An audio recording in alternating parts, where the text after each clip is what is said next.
ఒకడు పోయాడు అంటే doesn't mean you will also go. హ్మ్. పోతావు అనుకున్నా పోదాం. That is how spirit is built in the forces. నిజంగా గూస్ బంప్స్ వస్తాయి Yes, నాకు. that is how the culture of the army. చచ్చిపోతామని తెలిసినా, ఏదవుతామని తెలిసినా. Sir, you have gone to serve your motherland.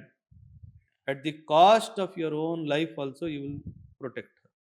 ఇది నువ్వు తీసుకున్న ఒక ఏమంటారు శపథం. Oath oath. So that's where sir in the army death is never feared sir. Defeat is fear. ఓటమి army తీసుకోలేదు. అది గేమ్స్ ఫీల్డ్లోనే తీసుకోలేదు. నాకు గుర్తు ఒక కబడ్డీ మ్యాచ్ జరుగుతుంది. Jat regiment is known for kabaddi. ఆ! నాది artillery regiment mixed troop. Hmm. You know Dehradun tournament జరిగింది. ఒక జాట్ రెజిమెంట్ని మేము ఓడించలేదు, వాళ్ళే గెలిచారు.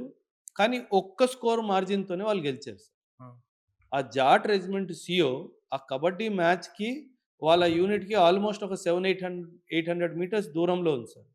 ఆ టీం అంతా రోలింగ్ చెప్పించుకుంటూ తీసుకెళ్ళి ఓకే. అంటే హీ సెడ్ ఆ! మీరు ఒక్క పాయింట్‌తో గెలిసినా నాకది ఓటమి లాంటిది. నన్ను ఆళ్ళందరి ముందు తల దించేలాగా చేశారు మీరు అని చెప్పేసి అందరిని తిట్టుకుంటూ రోలింగ్ చేపించుకుంటూ తీసుకెళ్ళారు.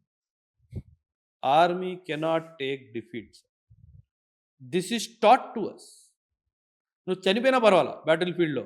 కానీ ఓడిపోవడానికి మాత్రం వీల్లేదు. So that is what day 1 నుంచి మీరు మోటివేషన్ గురించి మాట్లాడారు. డెడికేషన్ అవును. గురించి అవును. మాట్లాడారు. These things are taught to us from day 1.